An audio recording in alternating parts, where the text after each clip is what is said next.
Can a god truly be locked away forever? And when he finally rises again, what can humanity do but bow before him?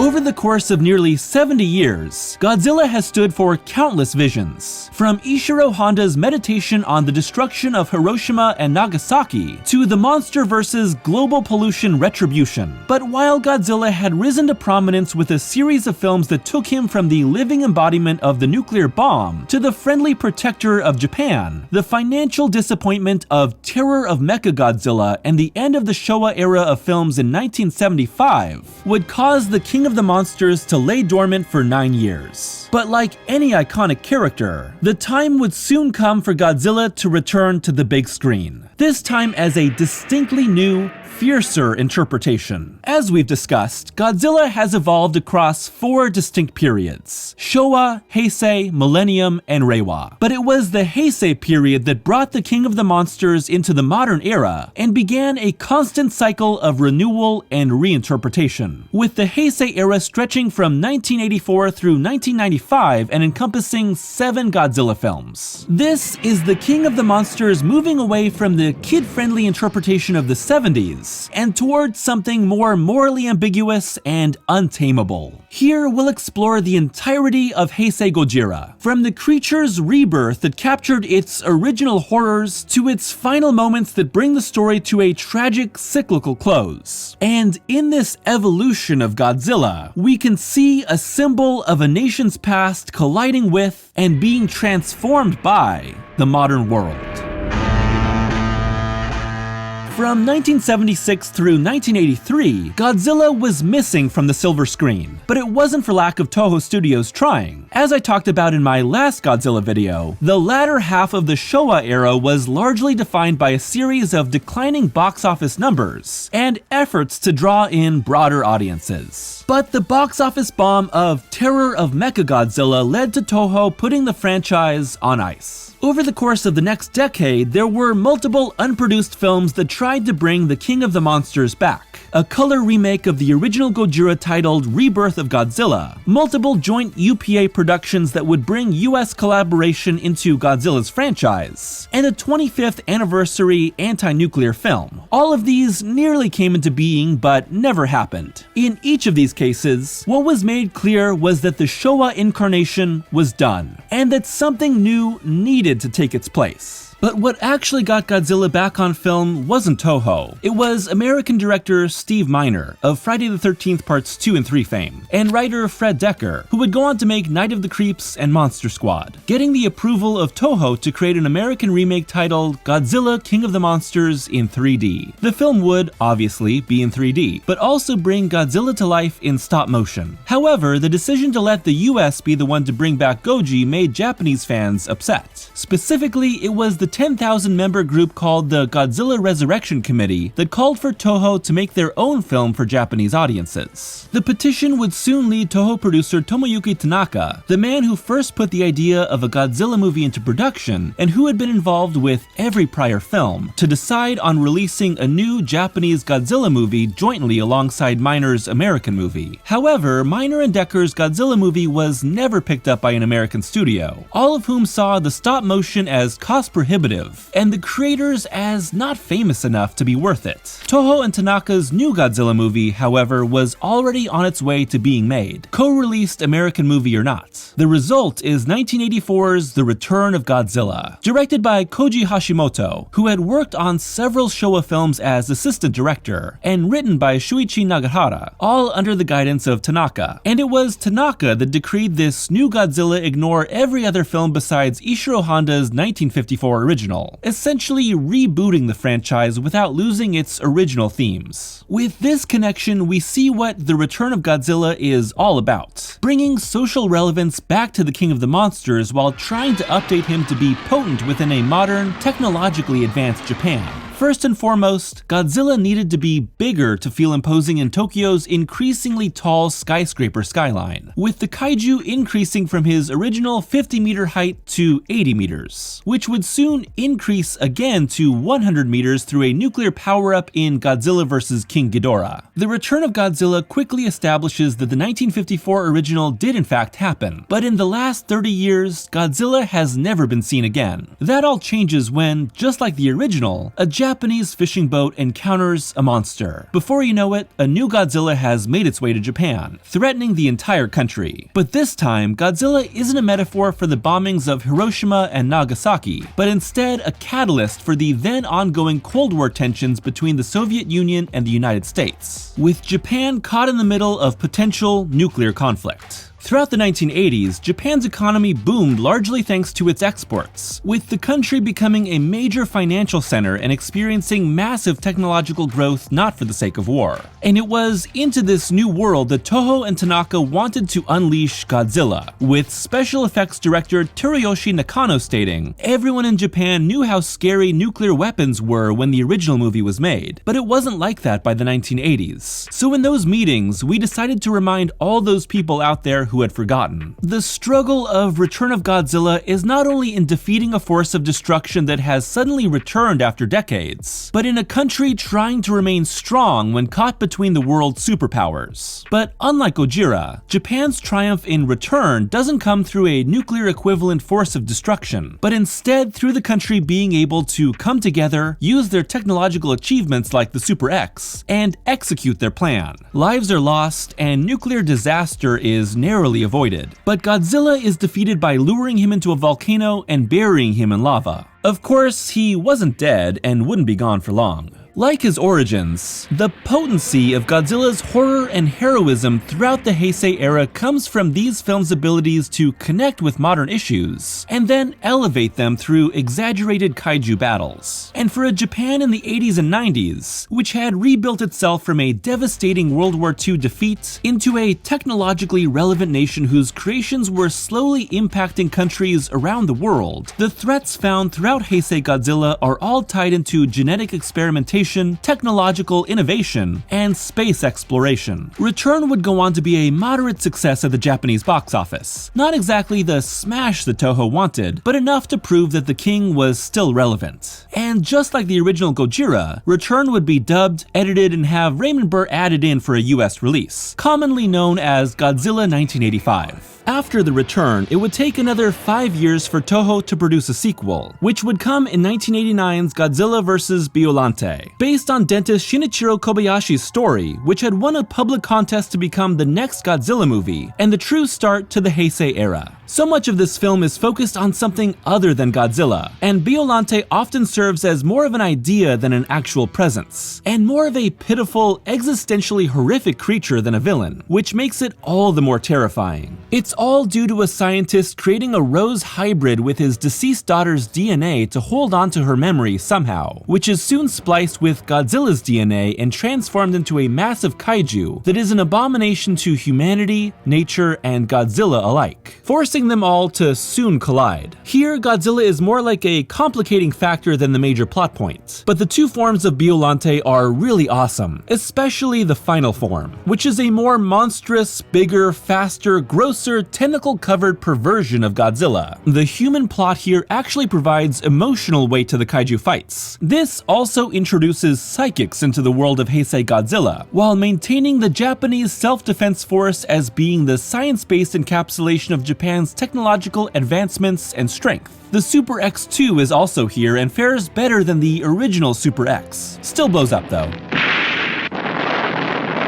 Following the success of Godzilla vs. Biollante would come 5 more films, with one releasing each year from 1991 through 1995 and creating a more cohesive, if still wildly unpredictable, story for this era. Each of these have some additional genre hook outside of Godzilla himself, combining traditional kaiju storytelling with something else as flavor. Versus Biollante's psychics quickly pushed the slightly heightened sci-fi of Return into a far more exaggerated world without batting an one eye. Love the whole classroom of kids holding up drawings of Goji to show they've all had a vision of the Kaiju's return. Versus King Ghidorah brings in time travel, as Toho believed that Biollante underperformed due to competition with Back to the Future Part 2. Versus Mothra brings back classic Showa era fantasy and a dash of Indiana Jones adventure. Versus Mechagodzilla 2 is the return to full-on mecha tokusatsu teased in previous movies, as humanity creates their own heroic kaiju to battle Godzilla. Versus Space Godzilla is an alien invasion story, as a pure evil, twisted version of Godzilla, complete with 6 shoulder spikes, comes to destroy the world. And finally, Versus Destoroyah embraces horror more than any other movie since the original Godzilla, showcasing the nuclear threat of Goji and creating a truly terrifying enemy kaiju, with deference to James Cameron's Aliens. Because each of these movies embraces a different flavor of kaiju, the Heisei era remains extremely dynamic while still keeping some tonal consistency. There will always be a certain fun goofiness to most of these films, but Heisei Godzilla is best when it takes its central concepts seriously, and it's at its worst when it can't seem to reconcile its multiple tones. One of the strengths of this era is the greater interconnectivity of these movies, which makes this string of 7 films feel like a true series, complete with returning characters, recurring themes, and an increasing understanding of Godzilla himself. While the Showa era would clearly make each movie in response to what worked and what didn't in the previous film, and the Millennium era would largely abandon an ongoing canon altogether, the Heisei films work to tell an ongoing story that builds and builds. Godzilla vs. King Ghidorah reveals that Godzilla was once a long-thought extinct Godzillasaurus on a Pacific island that protected a squadron of Japanese soldiers from US troops during World War II, a plot point that led to international critics calling the film nationalistic. But how could it not be? Godzilla is a distinctly Japanese creation whose metaphors and disposition are directly related to the nation. Throw him into World War II and what do you expect? And if this film is so nationalistic, then why is Goji, the savior of Japanese military, also the ultimate cause of the country's destruction? It feels like a metaphor for a country's destructive tendencies ultimately being the cause of its own downfall. Eventually, nuclear testing transformed the dinosaur into the monster we know today. This is a distinctly different origin than the Showa Godzilla, who is shown to be an ancient creature awoken by nuclear bombs. The difference in origin means that Heisei Gojira is a sci-fi mutant whose existence straddles the line between natural beauty and mankind's folly, as opposed to the previous era's more fantasy-tinged creature. How does this Godzilla relate to the 1954 Gojira that still exists in the Heisei continuity? We don't really talk about it. Much like the shifting allegiances between humanity and Godzilla seen in vs. King Ghidorah, Heisei Godzilla constantly shifts between hero, anti-hero, and villain between movies, and sometimes mid-movie. Godzilla and Mothra: The Battle for Earth ups the Showa influences even more with the return of unproblematic Queen Mothra and her new chaotic cousin Batra, while pushing Godzilla into the straight villainous role for the entirety. When you realize the film was originally written as a Mothra solo film whose unused script was rewritten when Tanaka found out that the kaiju was popular with women, the minimal usage of Godzilla makes more sense. Godzilla vs. Mechagodzilla 2, which is not actually a sequel to the Showa Godzilla vs. Mechagodzilla and is technically the third Mechagodzilla movie, does an excellent job at shifting sympathies on a dime by reintroducing the son of Godzilla. This time, instead of the embarrassing Manila, it's Baby Godzilla, a young Godzillasaurus that capitalizes on the dino fever of the early 90s, and reminds me of the time an animatronic dinosaur exhibit came to my local mall. And while Mechagodzilla is designed to stop the roaming destruction of Godzilla, the baby and a sacrifice by Rodan shifts our allegiances to Godzilla mid-battle. Now Godzilla is no longer just a force of destruction, but a living, breathing creature with its own impulses, needs, and emotions. That depiction ramps up through the doppelganger battle of vs. Space Godzilla and culminates in the tragic, enormous clash of vs. Destoroyah, playing on our increasing sympathies just in time for the finale. One of the major touchstones of the era is human ingenuity being what must ultimately stop a Godzilla who never fully reaches outright hero status. The Super X, the Volcano Trap, the Super X2, the Lightning Grid, nuclear eating bacteria bacteria, the creation of Mecha King Ghidorah, which begets Super Mechagodzilla and then Gojira, and finally the Super X3, which must hold the line when a dying Godzilla threatens to melt down and destroy the entire world. Because Heisei Godzilla is far more animalistic than the Showa version, this is a battle of man versus nature. But rather than the lesson being to conquer that nature, it's that we must learn how to coexist and ultimately take responsibility for the damage we've caused before it's too late. Mostly showcased by these inventions getting absolutely wrecked.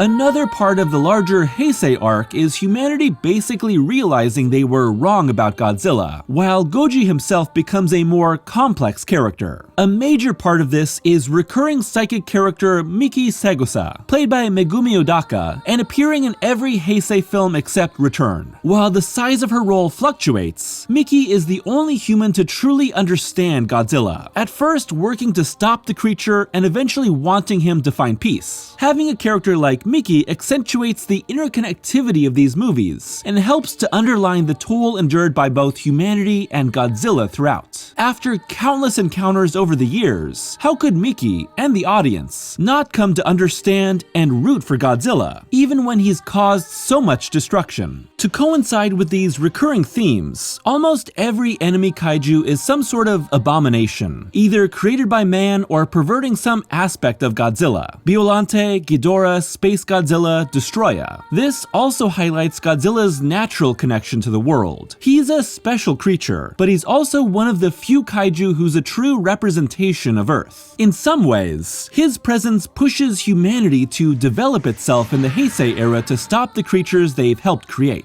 Of course, this technological evolution is lived out through gigantic fights, and the Heisei era is filled with tons of amazing battles. The advances in filmmaking and special effects help add a sense of gravitas as the earth shakes and cities crumble under the weight of kaiju, even when the budget somewhat fluctuates between films. The series also uses more matted-in images to put Goji and human crowds in the same space for a better sense of scale and threat, helping to emphasize the size of these kaiju and the immediate danger that everyone is in. However, these battles look best at night, with darker shots and smoke giving a sense of depth and scale that's missing from the daytime clashes. Of course, almost every single Heisei film has an initial battle, often in daylight and in a forest, which feels the most like Showa, and then a rematch, usually at night and in a city, with the villainous kaiju typically evolving into a second form. These second battles are where Toho spends the biggest portion of their budgets, letting the combatants run wild and filling the screen with outrageous attacks and enormous explosions to send the film out on a high note. In total, there are 4 different directors who brought the Heisei era to life, with Kazuki Omori directing 2 and Takeo Okawara directing 3, but all except Return are brought to life by special effects director Koichi Kawikita, and with suit actor Kenpachiro Satsuma serving as Godzilla in every film. Satsuma had filled the role of several villainous kaiju during the Showa era, alongside his friend and mentor Haruo Nakajima, the original Godzilla actor. In taking over as Goji, Satsuma became the first true legacy bearer in the franchise, but not the last. Like the Showa era, there is an evolution to Godzilla's suit design here, just with far less extreme changes and a much more consistent level of quality. To re-emphasize the film's focus on Godzilla's original terrifying intent, the 84 Goji suit of Return ditches the friendly face of late-period Showa and restores elements of the very first suit, such as larger dorsal fins, fangs, ears, and 4 toes instead of 3. This is, of course, a Godzilla intent on destroying everything in its path, so its behavior coincides with its look. It does, however, have the unfortunate nature of being a little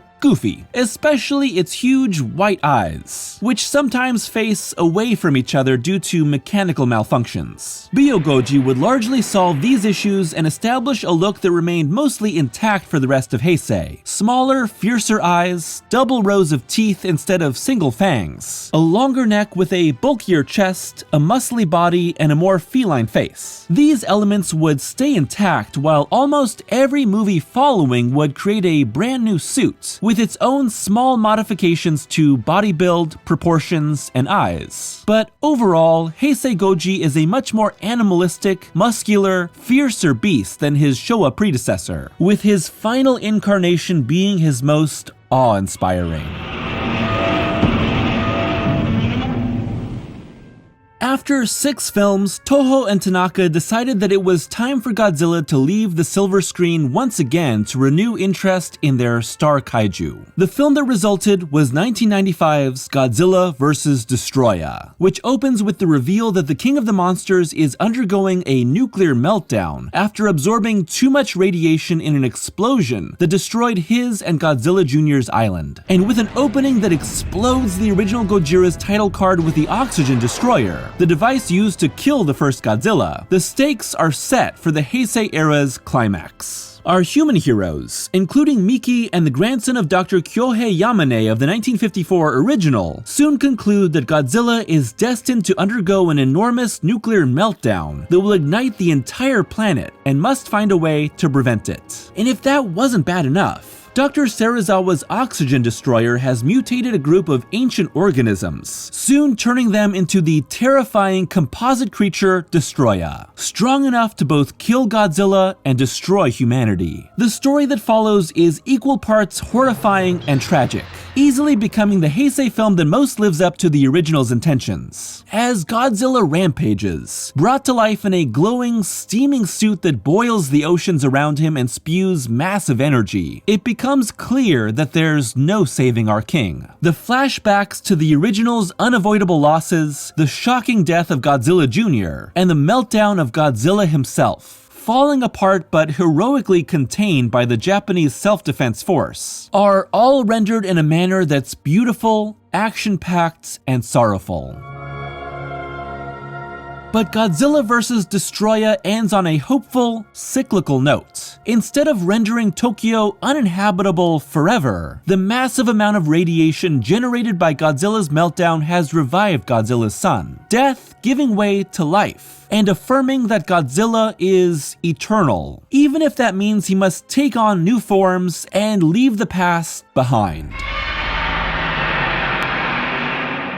Throughout all of these stories, the Heisei films serve as warnings to humanity, putting a giant, colorful magnifying glass on our abusive relationship to nature. Whether it's the ecological protectors of Mothra and Batra, who are woken up due to our destruction of the world, the invasion of Space Godzilla, who is created due to the pollution of outer space, the corrupted evil of Destoroyah, who is the living embodiment of the Oxygen Destroyer's destructive capabilities, or the death of Godzilla, who falls apart from continual radiation exposure. Humanity's destruction of nature is visited upon our own head by the creatures we've brought to agonizing life. No amount of enormous technological innovation can outpace the corruption of the world itself. Godzilla vs. Destoroyah would bring about several endings for Godzilla along the way, with this being the final film produced by Tomoyuki Tanaka, who would pass in 1997, and the final film scored by Akira Ifukube, who would die in 2006. Both of these men were the final remaining creators who had worked on the original Gojira, only to keep returning to shepherd Godzilla through decades of change. With their passing, the franchise would need to find new creators that could keep the King of the Monsters relevant as the world continued to evolve. But to quote Tanaka, as long as the arrogance of mankind exists, Godzilla will survive. And finally, just like I did with my previous video, here's my personal rankings of all 7 Heisei Era Godzilla films, from worst to best. At 7, Godzilla vs. King Ghidorah. While this is at the bottom of the list, I wouldn't call it bad necessarily, just extremely uneven in quality. This one's a very strange mixed bag. GVKG embraces the Showa era in ways the previous 2 films haven't, and while that makes for silly fun, it also brings in all the weaknesses you'd expect. There's time travel, androids, and some truly horrific acting, but its final act really salvages the film from a flimsy first half. There's a fun reversal late in the film. Ghidorah is the villain and Godzilla is resurrected to stop him. But this new Godzilla is hostile to humanity, and after killing Ghidorah, he attacks Japan. So the humans must resurrect a Mecha King Ghidorah to fight with the Godzilla they've brought back. The idea that this Ghidorah is 3 tiny, cute, fuzzy creatures purposefully left in the past to be mutated by nuclear radiation and fused together to form a massive evil dragon is some nightmare stuff. At 6, Godzilla vs. Mothra. Now this is the Heisei era going full Showa. The plot is basically a recycling of the original Mothra vs. Godzilla with a vicious Batra, a deadbeat dad Indiana Jones, and a darker edge thrown in. This movie feels like it's not sure what it wants to be at first, but eventually finds its footing once its kaiju collide. Godzilla is largely an afterthought here, serving as the ultimate obstacle but giving both Mothra and Batra tragic character arcs, while Goji remains a flatter antagonist. Not surprisingly, given Mothra's ecological connections, this one is much more ecologically minded, with Mothra and Batra this time largely playing host to the metaphors of humanity pushing the Earth to its breaking point. At 5, the return of Godzilla. The rebirth of Godzilla is definitely a reset after years away, bringing Goji into a more serious, modern interpretation with some extra Cold War relevance. However, the film loses the thread somewhere along the way, never quite giving this new, darker King of the Monsters the intensity or impact that he needed in modern Japan. Even with a bigger threat and modern tech bringing him to life, Godzilla feels a little undersold in his return. But the sight of Godzilla tearing apart Tokyo is still impressive, and there's a lot of promise here for the Heisei era to become its own unique beast in the aftermath of Godzilla's threatening return. At 4, Godzilla vs. Space Godzilla. Pretty insane, but in a good way. The Heisei era continues to take pieces of Showa and go wild. And while this one has just a total grab bag of ideas thrown in, psychic amplifiers, Little Godzilla, Mogira, the Yakuza, which don't all work as well as others, it's a lot of fun. Mogira isn't as cool as Mecha G, but the splitting apart is a nice touch. Also, Space Godzilla is a super cool design, and the battles give some new takes on kaiju fights. One of the most enjoyable aspects is that each human has a different relationship to Goji, and that motivates changes in direction for each battle. Also, Miki Sagusa continues to rule, and her increasing presence in these movies adds a lot to their interconnectivity and evolving perspective on Godzilla. At 3, Godzilla vs. Mechagodzilla 2. The buildup of the interconnected storylines of the Heisei era really start to pay off here, as humanity's escalating war with Godzilla paves the way for Mechagodzilla. And like several previous entries, this is all about bringing some Showa concepts into the modern day, with Mechagoji, Rodan, and now the son of Godzilla all given a new interpretation. Godzilla Jr. is the biggest improvement, with Toho adding a bit more dino science to add some greater understanding of these kaiju. But the strongest part of the film is its ability to shift your allegiances and sympathies multiple times. By the end, you're rooting for both Godzilla and the Mecha team as they fight for dominance in a fantastic final battle. Super Mechagodzilla is also a great way to apply the Heisei era's mid-film power-up trope to this update on a classic Daikaiju. At 2, Godzilla vs. Biollante. This movie is rad as hell. I love the way it explores the scientific fallout of Return of Godzilla through an actually compelling human story, and the use of an absolutely killer new monster. Goji is tough and scary here, and even though Biollante is only briefly in the movie, these fights are great. The terrifying nature of Biollante being a tortured creature that knows it shouldn't exist, and Godzilla being compelled to fight what is essentially himself corrupted, has the Heisei era fully step into pseudoscience-propelled fights for survival, and it's awesome to watch unfold. Of all of the films in this period, this is the one that feels the most original and showcases the full potential of Godzilla stories. And at number 1, Godzilla vs. Destoroyah. This movie honks. Absolutely killer kaiju designs, crazy bits of horror, truly high stakes, a connection to the original Gojira, and an amazing emotional send-off for the king. Having both Godzilla and Destoroyah be metaphors for man's scientific overreach and capacity for destruction adds layers here. But the movie never loses sight of these two kaiju as living creatures. The death of Godzilla Jr. and Godzilla's beautiful but sad final minutes brings in all the emotions that so few kaiju films ever reach. Plus, our humans still matter and are interesting. A great conclusion to the Heisei era, and one that retroactively strengthens the entire series. Toho and Tanaka meant for Godzilla vs. Destoroyah to be the final Goji film for a decade, letting the king of the monsters rest after a successful decade of rebirth and coming back in the new millennium. And that would have been the case if it hadn't been for Roland Emmerich and TriStar Pictures' American Godzilla in 1998. The immense dissatisfaction felt by Toho at their star kaiju being so badly reinterpreted overseas would lead to an early return for a Godzilla intent on showing the world what a true king looked like.